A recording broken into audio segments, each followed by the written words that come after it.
Our group project aims to explore that video games can be used not only for an avenue of entertainment, but also it can be used as a tool for improvement. Come on and join us as we present to you the video games in a new light. Good morning, class. Morning, sir. Today, I have prepared an activity for all of you to do. This activity is focused on different learning topics. Sir, Yes, Lloyd. what is this kind of activity, sir? The activity that we will be doing today is we will play some video games.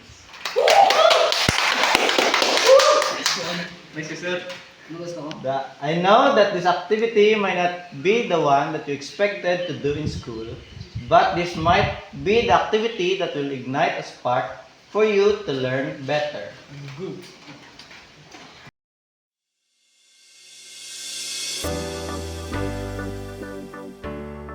Good morning, sir. Yes, Michael. Good morning. I am very curious about your new approach to teaching using video games. How did you came up with that idea? Honestly, Michael, my inspiration comes from my past experiences before I became a teacher. So I thought, why not use the exciting world of video games for education? Well, it's a journey we're just beginning, Michael, but already I see the initial sparks of interest and engagements among my students. What do you think of the new activities your teacher has given to you? I used to get bored during lessons, but now having these interactive activities makes me look forward to classes. It made me more interested in school overall.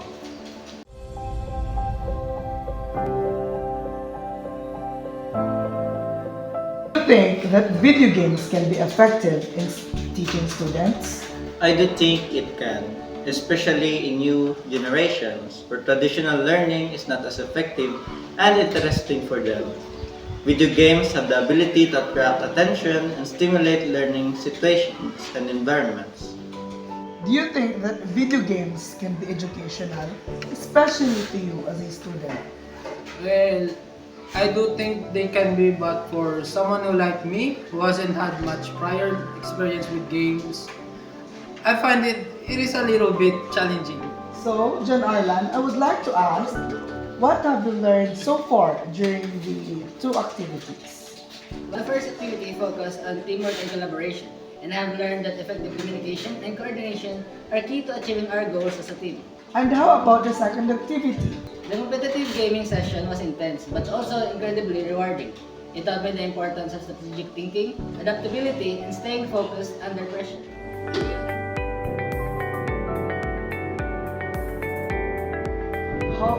How do you plan on achieving this?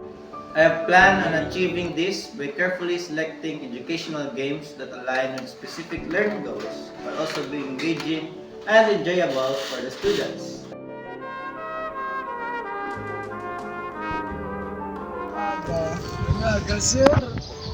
Para sa imo, ang paggamit ayan sa mga video games epektibo para sa pagtudlo sa mga estudyante. Sa akong sir, kay sa mo to chimpo. Wala gito yung kahit wala computer, papel, ballpen, libro, sa nakita ko bla sa kay teacher Jindip sa pagtudlo sa mga bata gamit ang games na wala. Nakita ko kung paano maganahan ng mga bata. I would like to ask about your opinion or perspective in video games as a educational tool or materials.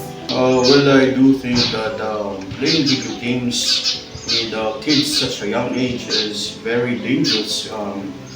Ila ba lang pag ano tawag sila, paglantaw sa mga video games could affect their health, such as sila mga mata, kag may araman damo epekto, nakakuha sila mga violating ng mga apps na pwede nila masunod sa video games nila.